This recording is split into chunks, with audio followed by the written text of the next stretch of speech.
এই দেখো এটার মধ্যে কি লেখা আছে, দানায় দানায় সোনা। মানে এটা কি হলো, তাহলে আমাদের বউদেরকে আর সোনা কিনে দিতে হবে না। সামনে ধনতেরাস আসছে, এই কি আছে গোল্ড, এই গোল্ড কিনে দিলে খুশি। 5 টাকা দাম, মাত্র 5 টাকা, অনলি 5 রুপিস। 5 টাকায় সোনা পেয়ে যাচ্ছে। হ্যাঁ, তাহলে আজকাল দানায় দানায় সোনা। ভালো করে দেখো, দেখো কি লেখা আছে,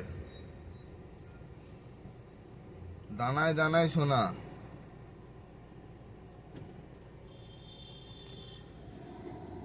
কি করছো তোমরা? সোনা দানা কিনতে গেলে এই 5 টাকার জিনিস দেখো, অনলি। সামনে ধনতেরাস আসছে, সবাইকে বলছি জমিয়ে কেন গোল্ড, অনলি 5 রুপিস। চলো আমি কিনে আনি, আমার বউ খুশি হবে। দেখি